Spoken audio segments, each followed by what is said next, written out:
Hi friends, இப்போ நம்ம வந்து ஒரு அருமையான அரைக்கீரை கடையில் தான் பார்க்க போகிறோம். வாங்க பார்க்கலாம். அதுக்கு பருப்பை இந்த மாதிரி எடுத்து வேக வச்சுக்கோங்க.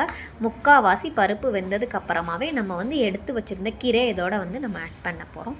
நல்லா வந்து நீங்கள் வந்து மிக்ஸ் பண்ணி விட்டுக்கோங்க. அதுக்கப்புறம் வெங்காயம், தக்காளி 1லேருந்து 2 தக்காளி போட்டுக்கோங்க. கொஞ்சமாக புளி சேர்த்துக்கோங்க. சீரகம், அதுக்கப்புறம் மிளகு சேர்த்துக்கோங்க. பூண்டு உங்களுக்கு தேவையான அளவு சேர்த்துக்கோங்க. நல்லா கிளறி விட்டுக்கோங்க. இப்போ வந்து இது வந்து ஓரளவு நல்லா வந்து வெந்து வந்துருச்சு. நல்லா பாருங்கள்.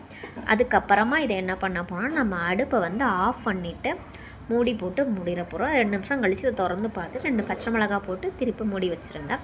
இப்போது மிக்ஸி சாரில் போட்டு இதை வந்து நம்ம மாற்றி எடுத்துகிட்டு வந்துடலாம். சேனலை சப்ஸ்கிரைப் பண்ணிவிட்டு பாருங்கள். அப்போ தான் நாங்கள் போடுற வீடியோ உங்களுக்கு உடனுக்குடன் நோட்டிஃபிகேஷனில் வரும். இதை வந்து நம்ம கடையவும் செஞ்சுக்கலாம், இல்லை மிக்சியில் போட்டு தேவையான அரைச்சிக்கோங்க. தேவையான அளவு உப்பு போட்டுக்கோங்க. அதுக்கப்புறமா தாளித்து இறக்கி வச்சுக்கோங்க. இது வந்து ரொம்ப ஹெல்த்தியானது. சாப்பாடோட